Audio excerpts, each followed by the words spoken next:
Okay, so I propose we start, so people should sit quietly. So it's a pleasure to share the second session with the first talk of Rebecca Klein from CEA, who is going to speak about domain adaptation.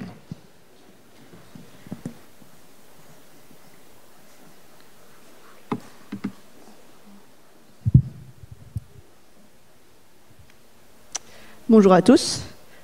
Alors, je m'appelle Rebecca Klein, je fais partie du projet RIDIM et je travaille au CEA. Et je vais vous présenter mes travaux de recherche sur lesquels je travaille avec Fred Ngolé et Eduardo Montezuma dans le cadre de mon post-doctorat. Et donc, le sujet de ma présentation, ça va être l'apprentissage décentralisé et fédéré d'un dictionnaire de données pour l'adaptation de domaines multisources. Et donc, l'objectif de cette présentation, ça va être de vous présenter un framework décentralisé et fédéré de DADIL. DADIL qui est un framework d'adaptation de domaines multisources. Et pour ce faire, je vais d'abord vous présenter le problème que l'on souhaite résoudre, donc l'adaptation de domaines multisources. Puis je vous introduirai DADIL et je me concentrerai sur sa version décentralisée et fédérée. Mais commençons par le problème que l'on souhaite résoudre. Donc l'adaptation de domaines multisources. Alors, il s'agit d'une situation où nous avons plusieurs domaines sources qui vont être caractérisés par des datasets hétérogènes mais assez proches qui vont être labellisés. Et on a un dataset cible qui va être caractérisé par un dataset qui n'est pas labellisé. Et notre objectif, ça va être de labelliser ce dataset pour entraîner un classifieur efficace dessus. Cependant, on va avoir des décalages dans les distributions de nos datasets qu'on va devoir surmonter pendant l'entraînement. Et moi, dans le cadre de ma recherche, je m'intéresse à l'adaptation de domaines multisources dans un cadre fédéré et décentralisé. Donc, je vais rapidement revenir sur ce qu'est l'apprentissage fédéré. L'apprentissage fédéré, c'est un paradigme où nous avons plusieurs clients qui vont entraîner conjointement un modèle, mais tout en gardant leurs données locales. Donc l'idée, c'est que plutôt qu'échanger des données brutes ou d'agréger des données brutes pour entraîner un modèle, les clients vont partager un modèle qui a été entraîné sur leurs données localement à un serveur central qui va les agréger et envoyer une version mise à jour au client à une prochaine itération. Et maintenant, si on fait de l'adaptation de domaines multisources dans un cadre fédéré, les domaines vont être vus comme des clients et on va avoir un client qui a des données non labellisées, qu'on va vouloir labelliser grâce à la fédération, grâce à l'entraînement collaboratif. Dans le cadre décentralisé, on n'a plus besoin de serveur central, et l'idée, c'est que les clients vont se partager directement entre eux les modèles, tout en gardant leurs données locales. Donc c'est le cas auquel je m'intéresse. Je vais rapidement revenir sur le contexte de mon post-doctorat. Donc, comme je l'ai mentionné, tous mes travaux s'appuient sur un framework qui s'appelle DADIL, qui est un framework d'adaptation de domaine, qui a été introduit par Eduardo Montezuma et ses co-auteurs. Ce framework, il a déjà été étendu en version fédérée, sous l'appellation FED DADIL. Et moi, mes travaux se concentrent sur la décentralisation totale, donc sans le serveur central, de DADIL. Maintenant que j'ai posé le contexte, on peut passer à DADIL lui-même. Je vais présenter quelques notions de base et centrales dans DADIL pour comprendre le contexte, mais il n'est pas nécessaire de tout comprendre pour après comprendre l'implémentation en décentralisé. Tout d'abord, qu'est-ce que la distance de Wasserstein? Alors la distance de Wasserstein, c'est une métrique géométrique qui va permettre de quantifier la distance entre deux distributions de probabilité. Elle représente le coût minimum pour transporter une distribution vers une autre distribution. Et à partir de cette métrique géométrique, on peut définir la notion de barycentre de Wasserstein, qui est une sorte de moyenne, une sorte de tendance centrale de distribution de probabilité, qui va être calculée en minimisant la somme de toutes les distances de Wasserstein des probabilités de distribution avec le barycentre lui-même. Eduardo Montezuma a étendu cette notion de barycentre de Wasserstein pour prendre en compte des distributions qui sont labellisées. L'idée étant d'avoir un barycentre qui est lui-même labellisé. Donc on va plus seulement prendre en compte la distance géométrique des échantillons, mais on va aussi prendre en compte la similarité des labels. Donc si on regarde l'image à droite, on a trois distributions de probabilité qui sont labellisées, et au centre, on a le barycentre de Wasserstein labellisé, qui est une sorte de moyenne pondérée des trois autres distributions qui prend en compte le label. Et cette notion de barycentre de Wasserstein labellisé est centrale dans DADIL, c'est pour ça que j'ai pris le temps de l'expliquer. Maintenant, on peut passer à DADIL lui-même. DADIL signifie Dataset Dictionary Learning. Donc tout d'abord, qu'est-ce que le Dictionary Learning? Alors l'apprentissage de dictionnaire, c'est une technique qui va permettre de représenter des vecteurs de données complexes comme des combinaisons linéaires d'atomes qui sont des vecteurs de base avec des coefficients spécifiques. Donc l'idée, c'est de pouvoir représenter plusieurs vecteurs de données complexes à partir du même ensemble d'atomes, du même ensemble de vecteurs de base, mais avec des pondérations différentes. Et DADIL va étendre cette notion d'apprentissage de dictionnaire à des distributions empiriques, donc à des datasets. L'objectif étant de représenter, d'approximer des datasets comme des combinaisons linéaires d'atomes avec des coefficients spécifiques. Mais cette fois-ci, les atomes, c'est plus des vecteurs de base, mais ça va être des distributions libres. On peut voir ça comme des datasets virtuels. Donc l'objectif de DADIL, ça va être de représenter des datasets sources et le dataset target comme des combinaisons linéaires de datasets virtuels avec des poids spécifiques. Donc avec le même ensemble d'atomes, on va représenter différents datasets, mais avec des coefficients individuels. Et cette combinaison linéaire, en fait, on va la trouver grâce à un barycentre de Wasserstein labellisé, parce que par définition, un barycentre, ça va être une combinaison linéaire de distribution. Donc pour résumer, on a des datasets sources qui sont labellisés, on a un dataset cible qui est non labellisé. Notre objectif, c'est de trouver un dictionnaire d'atomes, donc un ensemble de datasets virtuels et des coordonnées barycentriques individuelles qui vont nous permettre d'approximer chaque domaine. Et pour ce faire, on va minimiser la distance entre les vrais datasets et leur approximation barycentrique. Une fois qu'on a une approximation du domaine cible par un barycentre, on va entraîner un classifieur sur ce barycentre pour faire de la prédiction.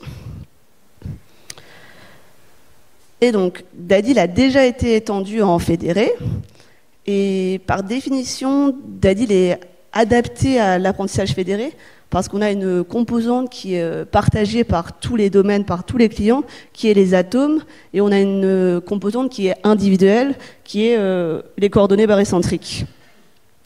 DADIL en apprentissage fédéré, dans DADIL en apprentissage fédéré, les domaines sont vus comme des clients, et on a un client qui a des données non labellisées que l'on souhaite labelliser. Pour ce faire, un serveur central va initialiser des atomes, il va envoyer une copie de ces atomes à chaque client, qui va mettre à jour les atomes localement et aussi ses coordonnées barycentriques, et qui va renvoyer une version mise à jour des atomes au serveur, qui est chargé de les agréger, et de renvoyer à la prochaine itération la nouvelle version.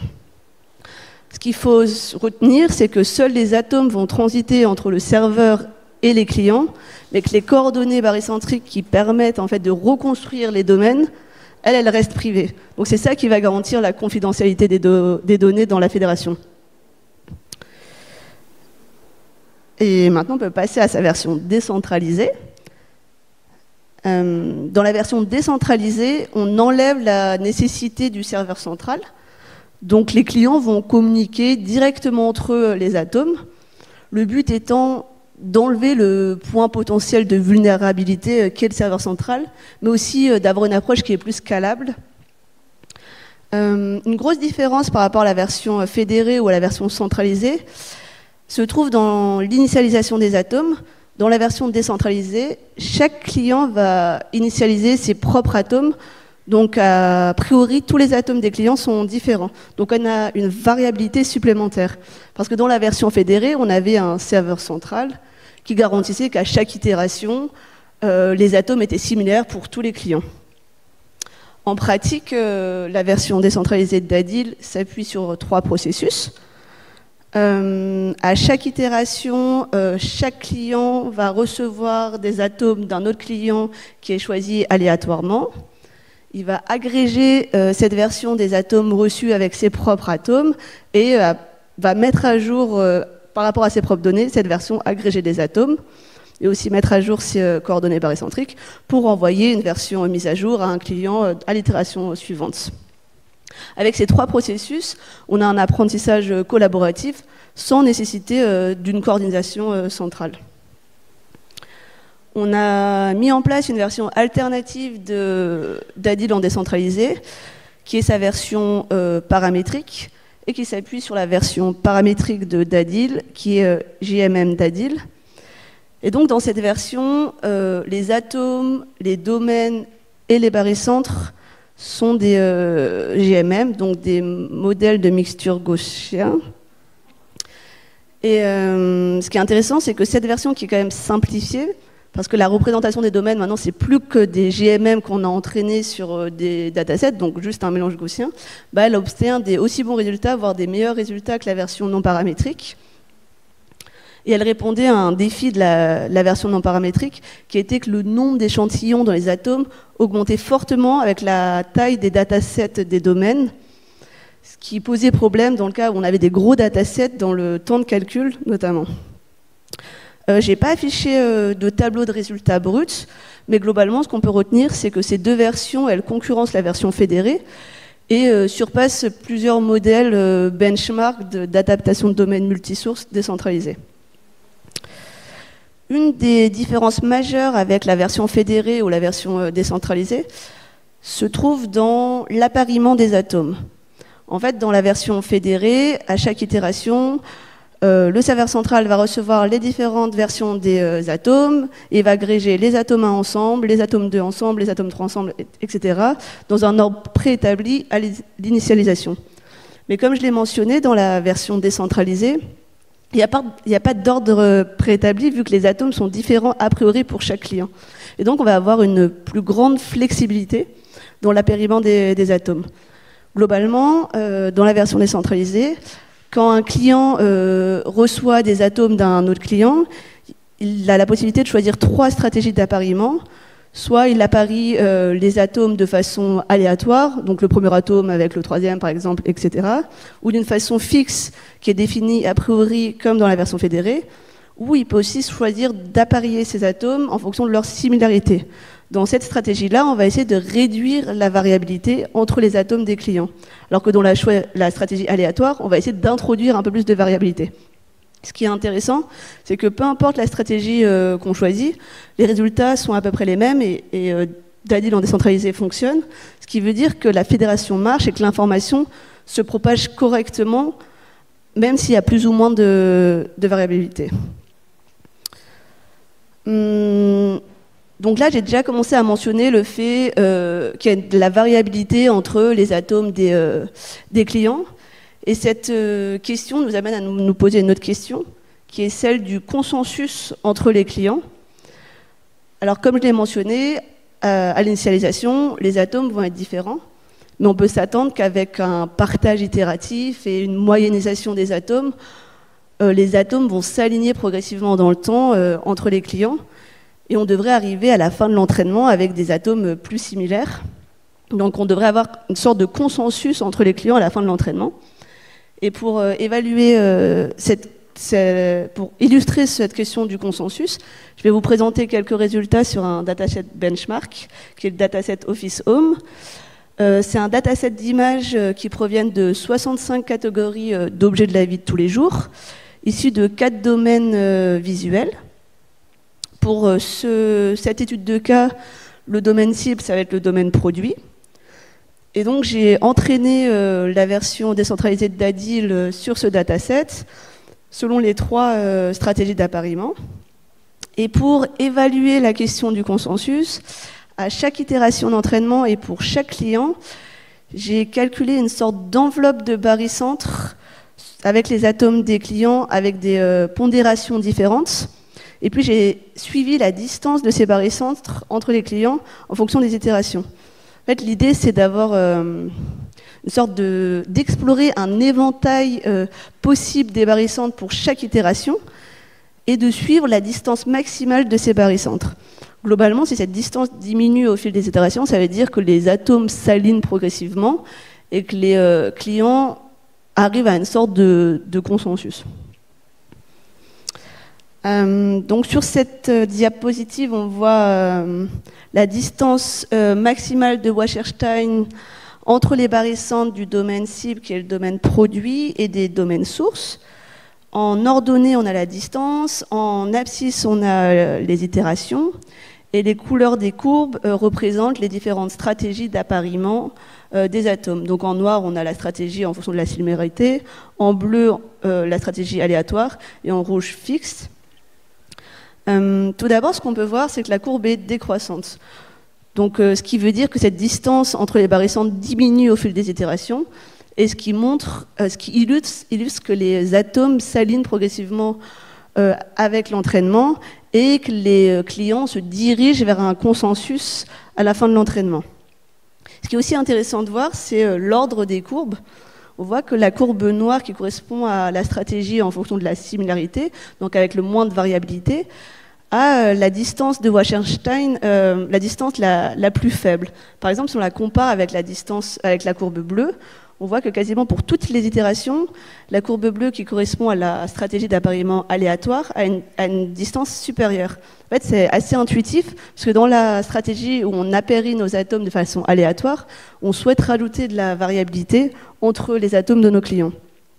Mais ce qu'on peut aussi se rappeler, c'est que quelle que soit la stratégie choisie, on arrive à des performances qui sont similaires et qui sont bonnes, ce qui veut dire que c'est pas si grave d'avoir de la variabilité entre les atomes. On n'est pas obligé d'arriver à un consensus total à la fin de l'entraînement pour avoir des bonnes performances. Et on peut très bien avoir des atomes qui sont un peu spécifiques à chaque atome et avoir quand même des bonnes reconstructions barycentriques. Maintenant, je vais rapidement vous parler de ce sur quoi je travaille maintenant. On aimerait évaluer DADIL en décentralisé dans un contexte où il y a des classes manquantes. Et pour évaluer ce problème, j'ai étudié un scénario avec le même dataset Office Home où chaque domaine a 10 classes manquantes, mais qui ne se superposent pas. Ça veut dire que dans la fédération, on a quand même toutes les classes présentes, mais que chaque domaine a des classes manquantes. Et ce qu'on observe, c'est que DADIL en décentralisé, la version JMM, a des très bons résultats, aussi bons résultats qu'avec la présence de toutes les classes. Et donc maintenant, ce que j'essaye de faire, c'est de formaliser le processus du partage d'informations. Qu'est-ce qui fait que DADIL et sa version décentralisée dépassent ce problème de classe manquante, et comment l'information des classes manquantes se propage dans la fédération et dans l'entraînement collaboratif pour arriver à des bons résultats. Et ça nous amène à la conclusion. Donc, je vous ai présenté une version décentralisée et fédérée d'un framework qui s'appelle DADIL, qui est un framework d'adaptation de domaine. L'objectif étant d'avoir une approche plus scalable et d'enlever le point de vulnérabilité qu'est le serveur central. Alors, cette version décentralisée observe des bons résultats, ce qui montre qu'on arrive à exploiter les forces de DADIL dans un contexte totalement décentralisé. Et j'ai aussi essayé de mettre en lumière le fait que les informations se propageaient bien dans la fédération, même en présence de classes manquantes, ce qui est plutôt positif. Et voilà, j'arrive à la fin. Donc, merci. Et si vous avez des questions... Merci Rebecca. Est-ce qu'il y a des questions du coup pour Rebecca? Peut-être je vais commencer. Il y a un moment, tu as mentionné des modèles avec des mixtures de gaussiennes pour accélérer les calculs. Est-ce que ça, c'est quelque chose qui est intégré aussi dans la version décentralisée? Oui, c'est ça. On l'a fait dans la version décentralisée. Il n'y a pas en fédéré, mais on l'a fait en décentralisé. Et oui, en fait, on remplace les atomes par des... Peut-être parle dans le micro. Désolée. Pour que les gens oui, elle est en version décentralisée, mais pas en fédéré. Et s'appuie sur DADIL, qui est déjà... Il y a déjà un papier de DADIL GMM. Et donc, techniquement, ça veut dire qu'il y a des calculs de barycentres qui sont faits avec les mixtures de gaussiennes? C'est ça. Et ça provient d'un autre papier. C'est pas Eduardo qui l'a fait. Mais il y a des papiers qui ont montré comment avoir des barycentres à partir de JMM. Donc, c'est les papiers de Julie Delon et de son équipe ou... Je sais plus les noms. Mais sûrement, j'ai lu un petit peu, mais je me souviens plus. D'accord, ok. Merci. Est-ce qu'il y a d'autres questions? Oui. Oui, ça va. atomes avec une variance fixe? Ouais. Est-ce que vous créez des atomes avec des variances fixes ou est-ce que vous réadaptez la variance pour modifier les atomes après coup? Fixe. C'est vraiment des GMM assez simples. Mince, j'ai pas entendu. Fixe.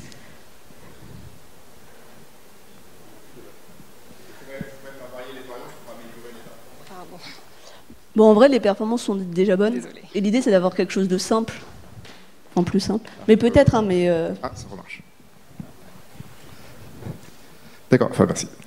Est-ce qu'il y a d'autres questions? Ok, ben on va remercier Rebecca pour son exposé.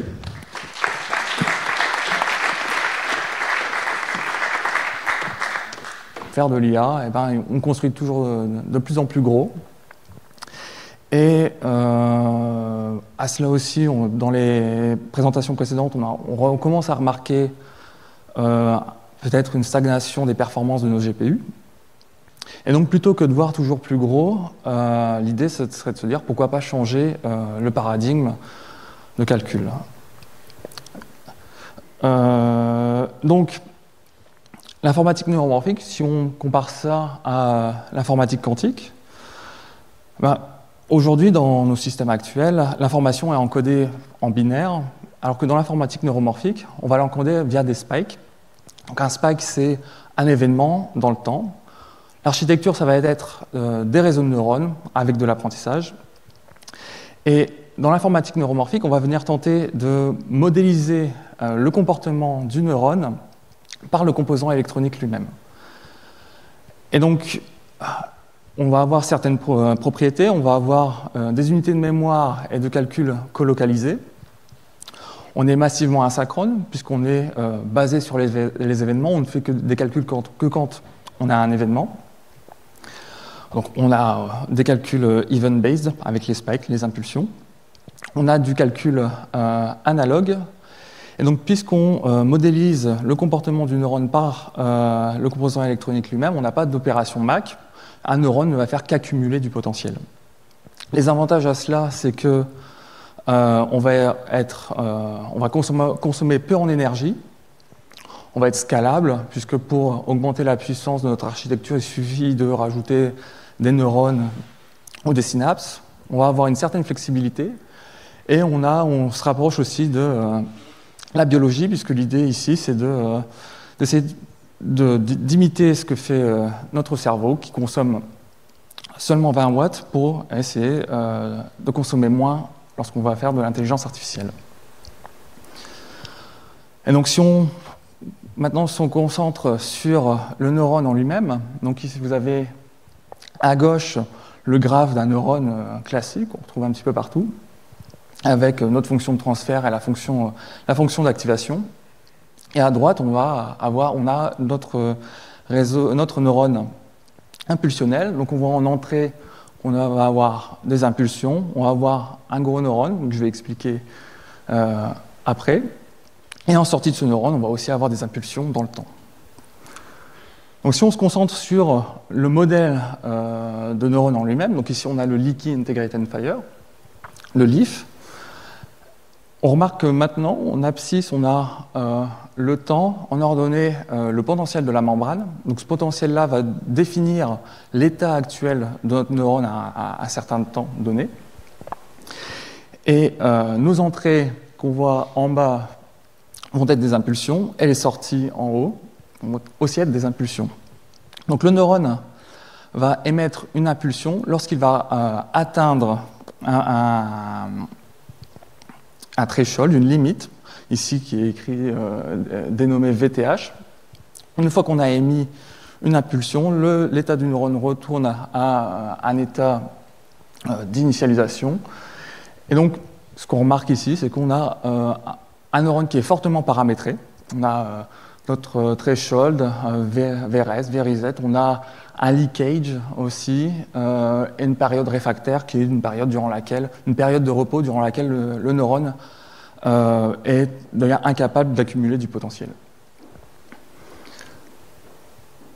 Et donc, on a un neurone qui est fortement paramétré, et la question c'est comment on fixe ces paramètres-là. Donc, généralement, ce qui est fait, c'est que On prend des paramètres soit sortis de son chapeau, soit inspirés de la biologie, de notre intuition ou selon l'expérience. Et la question, c'est est-ce qu'on ne pourrait pas automatiser le fait de fixer ces hyperparamètres. Et donc ce problème-là est appelé optimisation des hyperparamètres, HPO, qui est un sous-problème de l'AutoML. Et donc, quelle est la différence entre un paramètre et un hyperparamètre? Donc un paramètre, c'est une variable qui va nous aider qui va capturer des relations entre nos données. Donc on connaît tous le poids d'une synapse entre deux neurones. Et ce paramètre est optimisé par un algorithme d'entraînement sur un jeu de données d'entraînement. Alors qu'un hyperparamètre, c'est aussi une variable qui va avoir un impact sur l'entraînement, mais qui ne peut pas être optimisé par l'algorithme d'entraînement. Donc j'ai catégorisé ici les différents hyperparamètres qu'on retrouve dans les SNN. Donc on va voir les hyperparamètres liés aux neurones, à la règle d'apprentissage, à l'architecture, à l'encodage et au décodage de nos impulsions, et une catégorie un peu fourre-tout des hyperparamètres liés à la régularisation, à l'algorithmie, etc. Et donc c'est bien... un hyperparamètre est défini en partie par l'algorithme d'optimisation, puisque dans certains cas, selon la backpropagation du gradient qu'on va utiliser, certains hyperparamètres peuvent devenir des paramètres.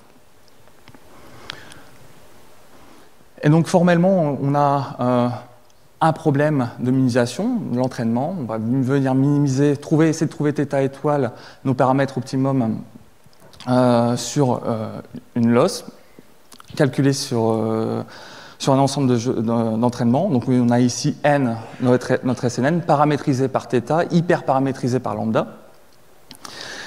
Et on a ce problème-là, le problème d'entraînement et de minimisation, est imbriqué dans un problème de maximisation. Donc on va venir essayer de maximiser l'accuracy, la précision, sur un jeu de données de validation. Et donc on veut trouver lambda étoile, les hyperparamètres qui maximisent notre accuracy sur notre jeu de données de validation. Et donc, si on regarde de façon un peu globale ce qui se passe, comment on résout ce problème-là, on a une énorme black box qui contient notre SNN. On pourrait le remplacer par n'importe quel autre ANN. J'ai essayé ici de représenter un peu schématiquement la boucle d'entraînement. Et donc, dans notre SNN, dans notre black box, on va avoir des impulsions d'entrée, des impulsions de sortie, une phase de décodage qui va nous dire, selon les spikes qu'on a en sortie, à quelle classe ça correspond. Et ensuite, vers le bas, on a une deuxième boîte qui va être notre algorithme d'optimisation des hyperparamètres. Donc là, on va distinguer deux cas. Donc on va avoir le cas mono-objectif, où là, on va simplement essayer de minimiser les erreurs de prédiction. Et le cas multi-objectif, où là, en plus de vouloir minimiser nos erreurs de prédiction, maximiser l'accuracy, eh ben, on va avoir des objectifs concurrents, comme le fait de vouloir minimiser la consommation d'énergie, minimiser la latence, etc. Et donc on voit qu'on a une boucle à chaque itération. On propose un nouvel ensemble d'hyperparamètres qu'on va venir évaluer avec notre black box. Et donc,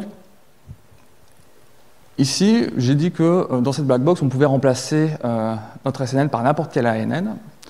Et la question que je me suis posée, est-ce que c'est judicieux? Et donc là, je vais introduire un concept que sont les réseaux silencieux, qui est un cas particulier dans nos SNN. Et je vais essayer de vous montrer en quoi ça impacte notre optimisation des hyperparamètres. Donc on va faire une première expérience. On va prendre un algorithme de HPO assez simple, un algorithme évolutionnaire. On va optimiser une architecture qui est la carte auto-organisatrice de Dialen Cook. Donc, représentée à droite, on a une couche excitatrice et une couche inhibitrice. Les sorties vers laquelle on va faire notre classification sont les sorties de la couche excitatrice. On va optimiser 13 hyperparamètres. Au niveau de nos ressources, on va utiliser 16 GPU pendant une durée de 62 heures. Et donc mon budget est de 992 heures GPU. Pour vous donner un ordre de grandeur, un GPU utilisé sur une semaine, on est aux alentours de 168 heures GPU. Donc on va utiliser un dataset aussi assez simple. Pour une preuve de concept, on va utiliser NList. Et donc là, on a quelques premiers résultats. En abscisse, on a nos ensembles d'hyperparamètres et en ordonnée, leur précision, leur accuracy de validation. Et donc, si on se concentre seulement sur la meilleure solution trouvée, comme ce qui est fait généralement dans les littératures, eh bien, on va ignorer un problème ici qui m'intéresse, qui est que déjà on a du mal à converger et on a énormément de mauvaises solutions. Et donc, comment est-ce qu'on peut expliquer ces mauvaises solutions? Eh bien, en gardant le nombre d'impulsions en fonction de l'accuracy. Donc là, maintenant en abscisse, vous avez le nombre d'impulsions qu'on a en sortie de notre réseau et notre accuracy de validation. Donc on remarque que eh bien, moins on a d'impulsions, on a toute une zone en bas à gauche où moins on a d'impulsions, plus l'accuracy est basse et qu'il faut trouver le bon nombre d'impulsions pour essayer de maximiser notre accuracy. Et donc qu'est-ce qu'un réseau silencieux? Eh bien, c'est une extension de ce qu'on appelle le problème de perte de signal qu'on a lorsqu'on empile énormément de couches. À la fin, on finit par ne plus avoir d'impulsion du tout. Mais là, on a vu qu'on a une architecture assez petite avec seulement 2 couches et on a quand même ce problème-là. Et donc, notre réseau silencieux est expliqué par le fait qu'on ait des hyperparamètres qui ont mal été optimisés ou une architecture qui a mal été optimisée.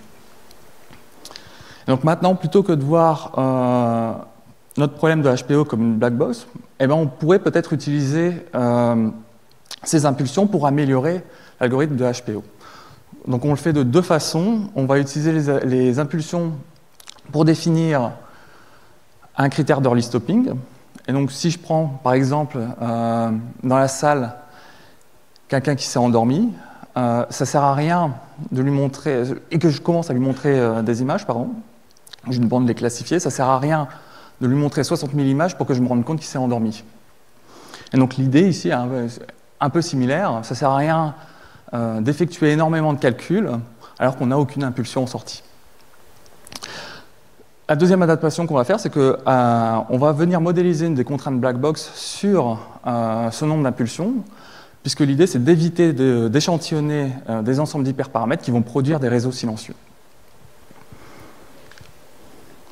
Donc maintenant, on va faire des expériences à plus large échelle. J'ai défini 10 expériences. On va utiliser de l'optimisation bayésienne.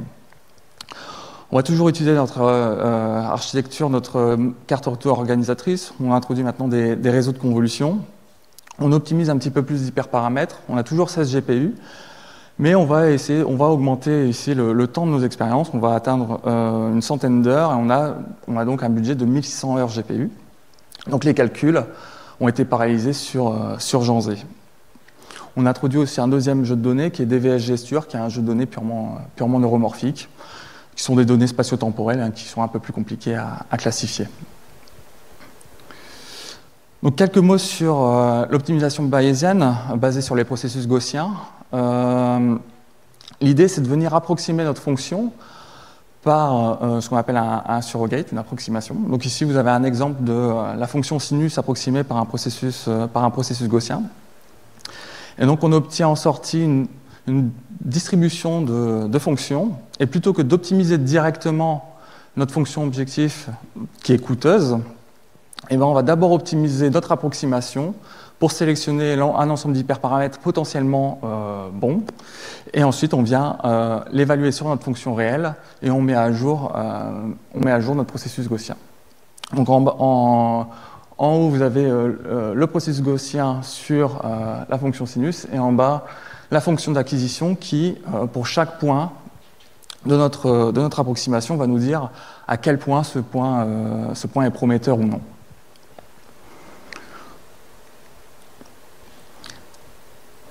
Et donc, là, on a des résultats sur DVS Gesture, 2 graphes, à gauche avec contrainte, à droite sans contrainte et early stopping. Sur chaque graphe, on a des traits qui représentent le début et la fin d'une évaluation. Donc, plus le trait horizontal est long, plus l'évaluation est longue. On a 2 couleurs, rouge, le réseau a été stoppé, noir, le réseau a été entraîné complètement. À droite, on simule l'arrêt, mais on continue quand même l'entraînement jusqu'au bout. On remarque qu'on a une phase un peu étrange où on a une chute de performance. En fait, c'est juste que notre algorithme a convergé, donc on passe d'une phase d'exploitation à une nouvelle phase d'exploration. Et donc on remarque qu'avec notre contrainte et notre early stopping, on est capable de converger plus rapidement et on gagne à peu près 20 heures de calcul. Avec des performances évidemment qui sont similaires. Et donc, est-ce que c'est suffisant pour dire que l'utilisation de notre early stopping et de nos contraintes sont efficaces? Mais on peut s'interroger sur quelle est la distribution de notre budget en fonction de l'accuracy. Et donc là, ici, on a un graphe un petit peu particulier, toujours sans contrainte et sans early stopping. En abscisse, on a notre budget, en ordonnée, notre accuracy, et la couleur correspond à la proportion du budget alloué au SNN avec une certaine accuracy. Et donc on remarque que pour les réseaux ici qui auraient dû être stoppés, au tout début, aux alentours jusqu'à environ 300 heures GPU, eh bien on va consommer plus de 84% de notre budget à faire des calculs inutiles, puisqu'ils auraient pu être stoppés. Et ces SNN ont une très basse accuracy, on est aux alentours de 10%. Alors qu'à gauche, si on regarde les réseaux qui n'ont pas été stoppés, donc qui ont une activité suffisante, eh bien on remarque qu'à partir du moment où on a suffisamment d'impulsion, eh bien on est à peu près sûr d'avoir une bonne accuracy. Et donc maintenant, si j'applique mes contraintes et mon early stopping, eh bien on voit ici à peu près qu'aux alentours de 400-500 heures GPU, eh bien, là, jusqu'à 87% du budget va être dédié au calcul de SNN avec une accuracy, des performances élevées. Et donc, qu'est-ce qu'il faut retenir de l'approche? Eh bien, qu'en considérant l'activité impulsionnelle de nos réseaux, en ouvrant la boîte noire, eh bien, on est capable d'améliorer le processus de HPO. On a donc une convergence plus rapide, une meilleure utilisation de notre budget. Et je terminerai par dire que l'ensemble des expériences qui ont été effectuées ici ont coûté aux alentours de 15 000 € d'électricité sur Janzé, ce qui est équivalent à peu près 1 tonne de CO2. Donc merci pour votre attention et j'attends vos questions.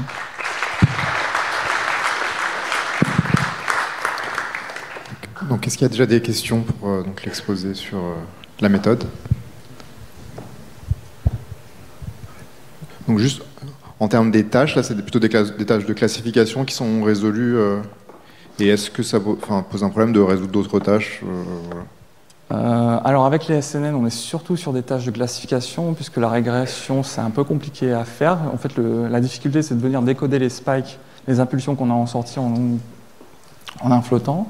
Donc on est surtout sur des tâches de classification, on a un peu de reinforcement learning aussi, mais ouais, on est limité. Pour l'instant, la tâche principale qui est effectuée, c'est surtout de la classification. Et peut-être une question bête, le fait qu'on ne puisse pas utiliser des méthodes classiques d'optimisation, c'est parce que les fonctions sont discontinues à cause des spiking, quoi. Enfin, on parle du HPO ou de l'entraînement? Entraîner les réseaux, quand je vais entraîner un réseau spiking, alors, on ne peut pas faire une descente de gradient parce que la fonction est discontinue. Il y a deux façons. On peut faire du gradient. En fait, la fonction spiking, c'est une fonction de Heaviside. Sauf que sa dérivée, c'est la fonction delta de Dirac, où le gradient est inutilisable. Et donc on va utiliser une approximation du gradient. Et donc on peut faire ce qu'on appelle du surrogate gradient. On peut faire de la rétropropagation du gradient. On a une deuxième famille de règles d'apprentissage qui vont être les règles de plasticité, notamment avec la STDP. Et donc là, on se base sur la règle de Hebb. Très gros, c'est deux neurones qui s'excitent ensemble, renforcent la synapse qui les connecte. Ça, c'est non supervisé, c'est ça? Et donc là, c'est du non supervisé. On a des formes de règles locales supervisées, mais c'est un peu plus compliqué. Merci pour cette clarification. Une question là, parfait. Moi, j'avais une question sur l'implémentation matérielle qui est derrière ça. Donc, dans la première slide, tu as montré analog computer, etc. Donc, je me demandais, en fonction de quel dispositif tu vas utiliser pour réaliser en fait ton réseau, est-ce que le nombre d'hyperparamètres peut varier et comment ça va être pris en compte dans ta méthode? Ok. Alors là, c'est la question du hardware est compliquée. Là, c'est de la simulation. C'est pour ça qu'on a pu l'exécuter sur GPU. Et donc, les simulateurs, on va avoir différentes familles de simulateurs. Et donc là, c'est des simulateurs basés sur PyTorch. Considérant la question sur le nombre d'hyperparamètres, dans d'autres travaux, j'ai pu monter jusqu'à 46 hyperparamètres, puisque en fait, on peut optimiser les hyperparamètres de neurones pour chaque couche. Et donc, on peut avoir énormément d'hyperparamètres. J'ai peut-être oublié une partie de la question. En fait, je ne sais pas comment montrer ces monstres comme techno pour oui. réaliser ou une mémoire SSD. Oui. Du coup, en fonction de quelle techno tu utilises, quelle techno tu utilises, est-ce que justement les hyperparamètres par neurone sont différents et donc doivent être pris en compte dans... Oui, c'est toute la difficulté où je ne suis pas électronicien, mais effectivement, selon le hardware qu'on va cibler, on va avoir des hyperparamètres différents, puisque tous les hardwares ne vont pas pouvoir implémenter le même type de neurones. Certains, on va même pouvoir avoir des hyperparamètres spécifiques à hardware. Donc là, ça va nous donner du hardware-aware, HPO, etc. Donc oui, là, il faut fixer la cible matérielle pour avoir, en amont. Ouais. Ok, merci. Donc on va remercier Thomas pour son exposé. Et donc maintenant, on aura une présentation de l'outil par Pierre Boulet, donc de la boîte à outils. Pardon.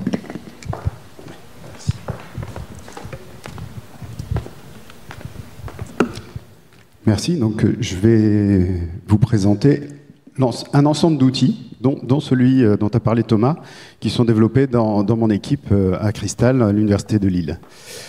Donc, c'est des outils pour les SNN. Donc, il y a des simulateurs, il y a des optimiseurs, il y a différentes choses. On va passer tout ça en revue. Le contexte, c'est qu'on travaille sur les réseaux de neurones impulsionnels depuis 2012. Principalement, alors on a fait plein de trucs, mais principalement on regarde des cibles matérielles neuromorphiques, donc avec des modèles de memory store, avec des neurones écrits en CMOS sous le seuil, donc qui consomment très peu. L'objectif, c'est quand même d'aider à concevoir des circuits ultra basse consommation d'énergie. Donc nous, on fait des outils d'aide à la conception de circuits. Principalement, on essaye de travailler avec des règles d'apprentissage local parce qu'on peut les faire sur puce. Et c'est comme ça qu'on va éviter les accès, les goulots d'étranglement entre les accès mémoire et les accès et les traitements, entre les unités de traitement et les unités de mémoire. Si on fait un apprentissage sur puce de type rétropropagation de gradient, on a des communications globales et du coup, on n'atteint pas notre objectif de réduire ces communications entre la mémoire et le calcul. Donc, c'est principalement ça, mais on a vu que Thomas regardait aussi des surregrets de gradients et d'apprentissage supervisé.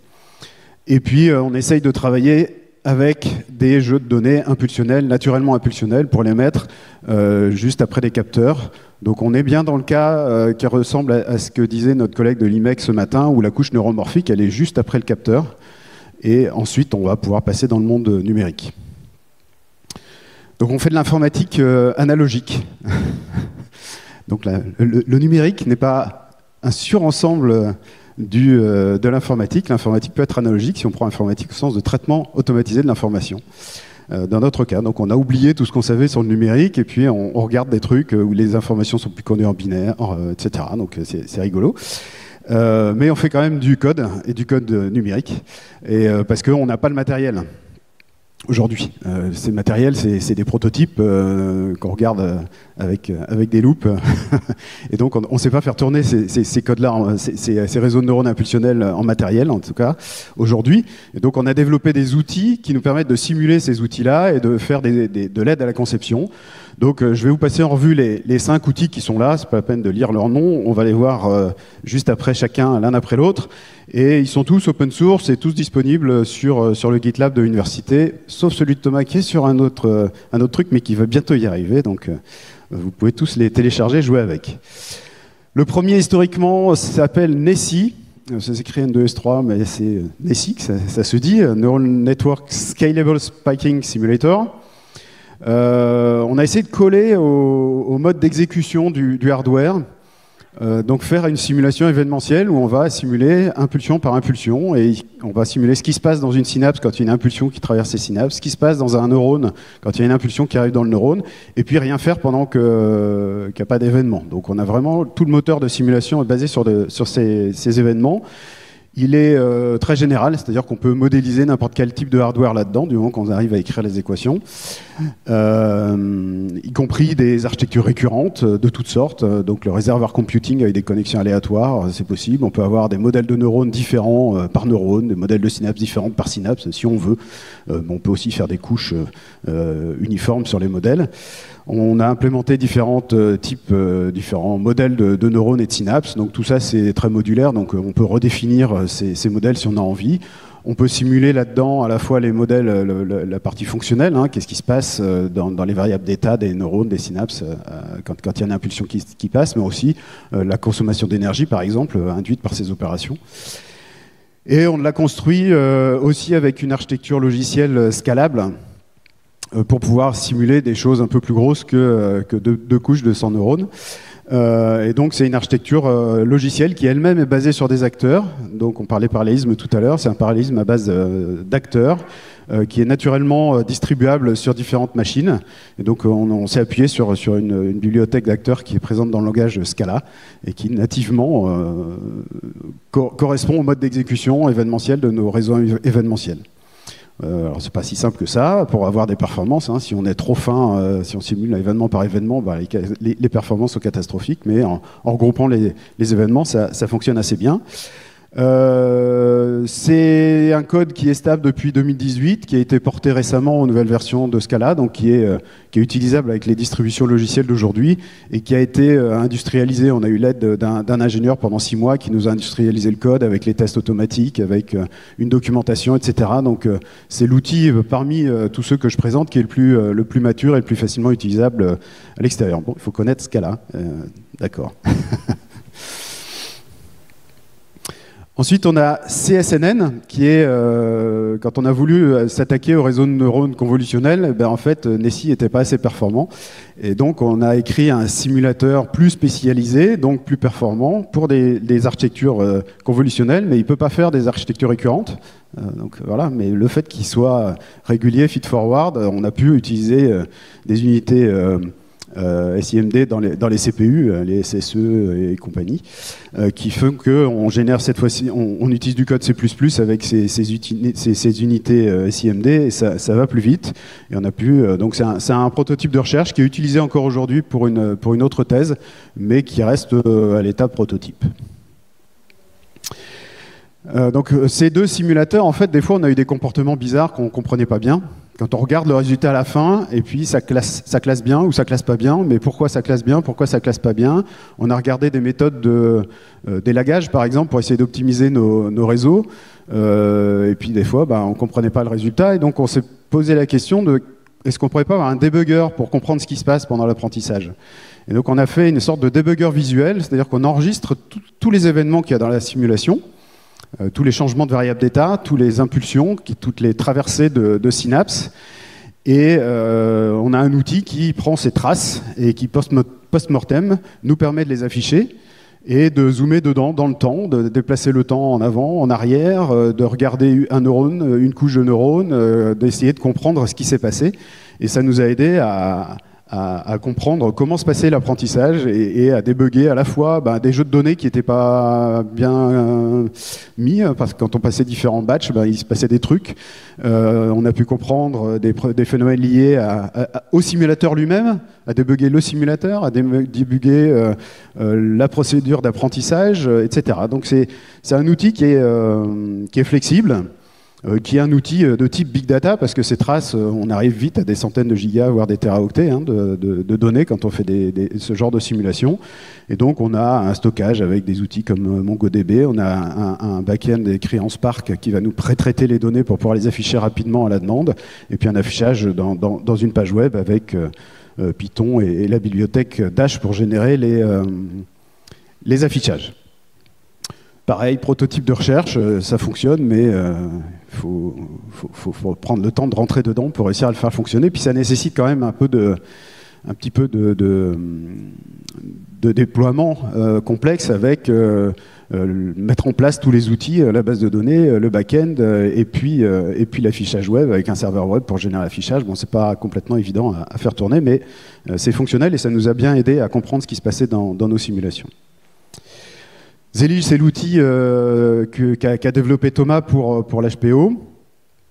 Donc, dans Zelige, il y a plusieurs algorithmes d'optimisation. Il nous a parlé des trucs évolutionnaires et puis du gradient, non, pas du gradient, du surrogate bayésien.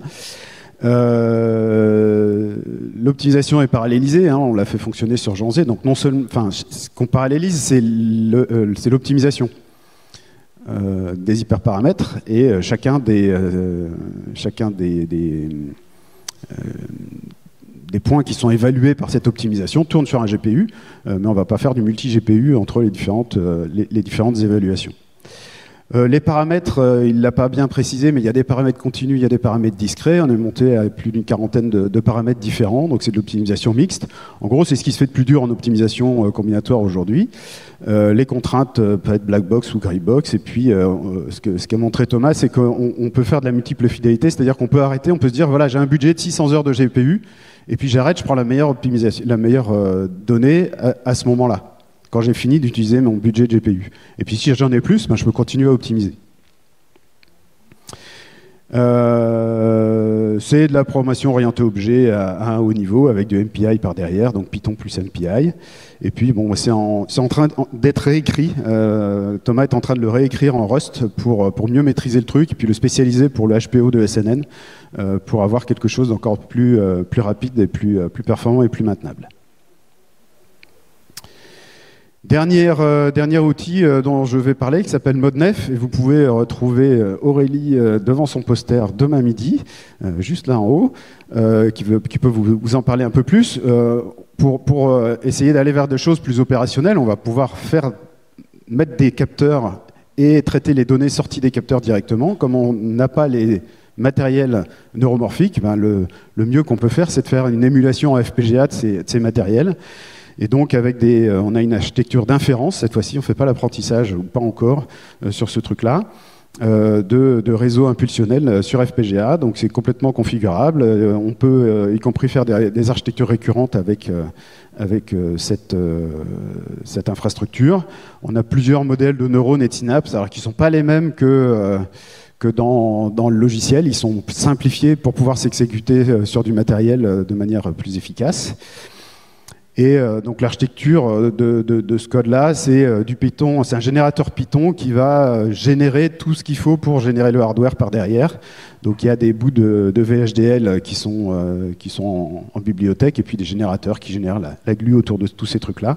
Et puis il y a un driver aussi pour envoyer les données neuromorphiques dans le FPGA, sur la carte. Et donc c'est du Python, du Rust et du VHDL, et c'est en plein développement actuellement. Donc il y a une thèse qui se termine avec Aurélie, et puis il y a une deuxième qui vient juste de démarrer la semaine dernière, donc qui va contribuer à continuer à développer cette architecture d'inférence.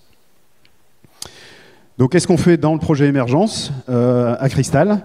Aurélie et Thomas vont travailler ensemble pour faire de l'optimisation d'hyperparamètres prenant en compte les contraintes du matériel, donc de ModNef. On va étendre le HPO à l'AutoML, c'est-à-dire prendre en compte des paramètres de type quelle architecture je mets, donc combien de couches, quelle taille des couches, combien de neurones, etc. Donc qui peuvent être aussi des hyperparamètres, mais là on fait varier non seulement les paramètres, les microparamètres des neurones, mais aussi les paramètres de l'architecture. Donc ça rajoute de la complexité à la chose. Il se trouve que dans Emergence, il y a une autre architecture de FPGA pour émuler des réseaux de neurones qui s'appelle Split, qui fait Oléat à Sophia Antipolis. Et donc, on collabore pour essayer de prendre le meilleur des deux et de faire quelque chose ensemble. Donc, par exemple, rajouter la STDP dans ModNef, donc pour pouvoir faire de l'apprentissage dans l'émulation FPGA. Et puis, un autre sujet, donc pour l'instant, j'ai pas le doctorant, mais je recrute moi aussi. J'ai le financement dans l'émergence. Quand on conçoit du matériel, on a des niveaux d'abstraction qui sont très bien définis pour du matériel numérique. On peut parler au niveau composant, et là, on utilise the Spice. Après, on va utiliser Cadence, et puis Synopsys, et puis System C, et puis du logiciel, etc. Et chacun parle à un niveau d'abstraction bien défini. Pour définir des SNN, on a une multitude d'outils qui peuvent parler à plusieurs niveaux d'abstraction, qui ne sont pas forcément bien adaptés à chacun, etc. Donc l'idée de la thèse, là, c'est de réfléchir à quels sont les bons niveaux d'abstraction pour définir du matériel neuromorphique et quels outils il faut mettre en face, et puis d'essayer de concevoir une pile d'outils où ils sont validés les uns par rapport aux autres. C'est-à-dire quand on fait une simulation au haut niveau, on sait qu'on valide quelque chose qui est fidèle au matériel qu'on aura à la fin en dessous. Donc ça, c'est une thèse qui démarre et qui va démarrer. Puis j'aimerais bien remettre VS2N en activité pour répondre à de nouvelles questions, en tout cas au moins l'entretenir pour qu'il soit utilisable à nouveau. Voilà, puis on travaille, on coordonne le Work Package 4 d'émergence, où on travaille sur le benchmarking des différentes technologies qu'il y a dans l'émergence. Il n'y a pas que des SNN, il y a d'autres choses aussi, et vous en aurez des aperçus demain. Voilà, j'ai terminé ma présentation, j'attends vos questions. Merci. Donc, est-ce qu'il y a des questions? Oui, c'est ici. Merci. Une question de curiosité. Dans les deux premiers outils que tu as montrés, est-ce qu'on peut faire aussi de l'entraînement ou c'est que les simulateurs pour faire de l'inférence? On fait de l'entraînement STDP, donc de l'entraînement non supervisé local. Oui, ça simule tout ça. Merci. Moi, j'ai peut-être une question bête. Donc là, c'est un simulateur, et après, on va faire tourner les choses sur des vraies puces, c'est ça? C'est plutôt un outil qui aide à comprendre comment une puce pourrait se comporter. Donc on va pouvoir, on peut simuler plein de choses. Donc on peut simuler effectivement la fonctionnalité, c'est ce qui se passe dans le neurone, mais on peut simuler. En fait, il y a des simulateurs de la biologie qui existent, Neurone, Nest et d'autres. Nous, on fait de la simulation de circuits. Donc le but du jeu, c'est vraiment de comprendre qu'est-ce qu'il faut mettre sur un circuit pour que ce soit utile pour une application donnée ou une classe d'application, etc. Du coup, il y a une certification qu'après, quand on le fera tourner, ça reproduira exactement la même chose, ou est-ce qu'il peut y avoir des petites différences, je ne sais pas, dues à oui, c'est justement ce dont je parlais avec la pile d'outils, le sujet de test qui arrive, parce que quand on est dans le monde numérique, effectivement, quand on passe d'un outil à l'autre, on a la bibliothèque qui a été validée par rapport au hard, par le constructeur, etc. Aujourd'hui, on n'a pas le hard, nous. D'accord. Donc, certifier un truc par rapport à quelque chose qui n'existe pas, c'est compliqué, mais on aimerait bien pouvoir identifier ces bons niveaux d'abstraction et donc de pouvoir valider un niveau par rapport aux autres. Ouais. C'est un défi aujourd'hui. Ouais. Est-ce qu'il y a d'autres questions? Non, du coup, on va remercier tous les orateurs. Et voilà, c'est la fin de cette session.